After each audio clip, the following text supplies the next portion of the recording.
Hi, this is your Professor Sudha. In this section, you are going to learn logarithmic functions. In the previous sections, you learned the exponential function, and this is the basic shape of exponential function graph. If you reflect this graph about this line y equal x, you will get the logarithmic function graph. So this is the logarithmic function. So if this is f of x, this will be f inverse of x. So they are inverse function. So this inverse function is known as the logarithmic function. If this is the exponential function, and if we reflect that graph about this line, we will get the logarithmic function. Assume this graph is y equal log to the base 2 of x. This exponential function will be f of x equal 2 power x. So you can see the base of, here base of the log function is 2, that will be the base of the exponential function. This graph won't cross the y-axis. So this is the y-axis. This graph won't cross the y-axis. It gets closer and closer to the y-axis, but it won't cross. So the domain is all the values of x such that x greater than 0. That means domain is only any value of x greater than 0. So domain, we can write all the values of x such that x greater than 0. And the range is,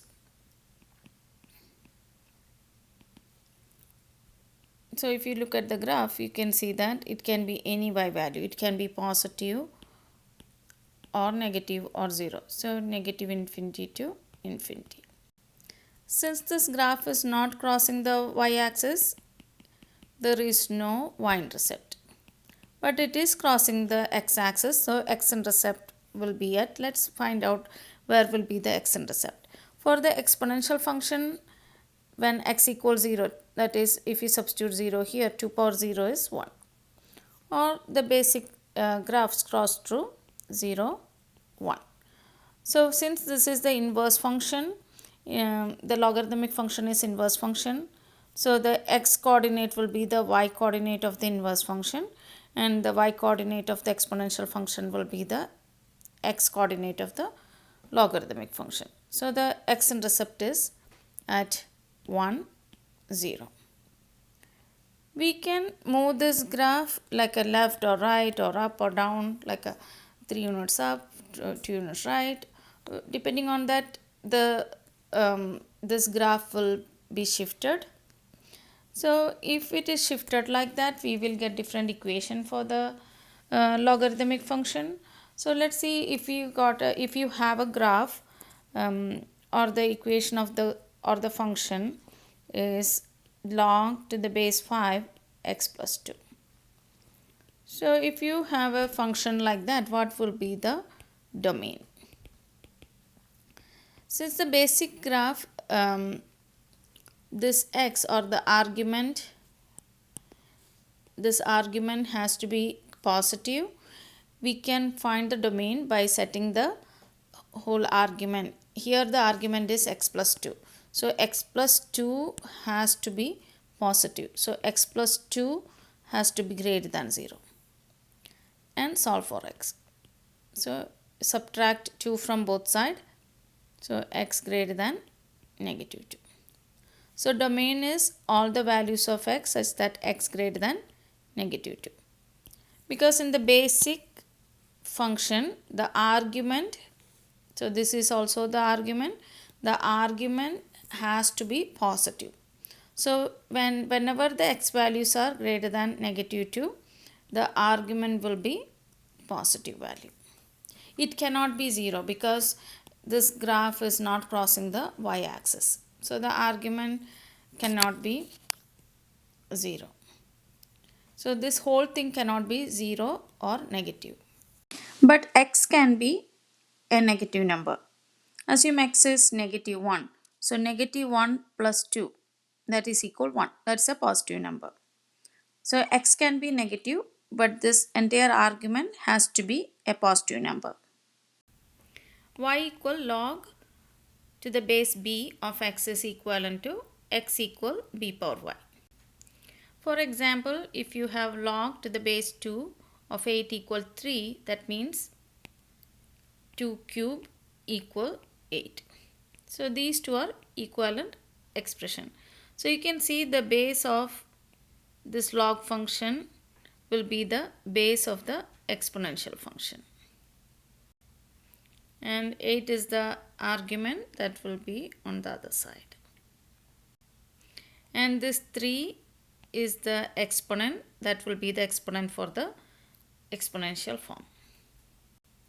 Logarithm with base e is known as the natural logarithm, and we usually represent that by ln of x. Logarithm with base 10 is called the common logarithm, and for common logarithm we usually won't write the base. So if you see any function like just by log of 2x or log of 3x plus 1, something like that, there is no base written here. That means the base will be 10. So for natural logarithm, base is e, common log base is 10. These are the properties of logarithmic function. In the first property, the product rule, here x and y are joined with multiplication. We can expand that and write it as log of x plus log of y. There is no change in the base. Base will be the same. For quotient rule, logarithm of x over y. So this is joined with the division. So we can separate this as log x minus log y. Or if this part is given, you can work backwards. You can write it as a single logarithm. So log x divided by y. If there are two logs, if the base is same and if they are joined with the addition sign, we can rewrite as a single log by multiplying the arguments. In the power rule, here p is the power. We can rewrite this log as p times log of x. I always think I can bring the p in front of this log. That's how I remember this rule. So you can find out some techniques to memorize these rules. And change of base rule is, or change of base formula, here we can rewrite this as log of x to the any base and log of b. So if we are taking base b, that should be the same for the denominator also. Or you can write ln of x over ln of a, because both has base log with base e. And if you have log on both sides and the base is also same, then the argument should be the same. There are few more properties. Log, if both base and the argument, if both are same, the value is equal 1. For example, if you have log base 2 of 2 equal 1, if log 5 base 5 equal 1, and log with any base of 1, that will be equal 0. So log base 2 of 1, that will be equal 0. ln of 1, that will be equal 0, because ln is log with base e of 1, right? That will be equal 0. So for any base, log with any base of 1 will be equal 0. So the properties, I am going to write the property again here. This is 1 and this is 0. What will be the value of ln of e? Ln is logarithm with base e of e, right? So these two are matching, so the answer is 1. So that means ln of e is 1, ln of 1 is 0. Let's do an example applying this properties of logarithms. Log 2 and 3 both with base a are given. We need to find these. So log 6. Log 6 we can write it as 6 is 2 times 3, right? So we can start with writing, replace the 6 with 2 times 3. Then apply the addition rule. So we can separate this as sum of two logs. We know the value of each one, that is 0.301, another one is 0.477. Then add these and we will get the answer. In the second question, this is joined as a division. So we can expand this log or separate into two logs, like log 2 minus log 3. Both has same base. We know the value of each one. So take that from there and subtract. Then you will get the answer. Third question, square root of a is same as writing a power half. Then apply the power rule, like bring the exponent in front of that and write it as a product. So this power times whatever the log is. Now you can see that the base and the argument both are matching. That means that value is 1. That is another property. So half times 1 is just half. Question number 4. Here two logs are joined with the division sign. So notice the difference between this question and this one. Here this is just a single log. That's why we expanded this as a two logs. Here we have two logs and a common fraction bar. So here we are going to use the change of base formula.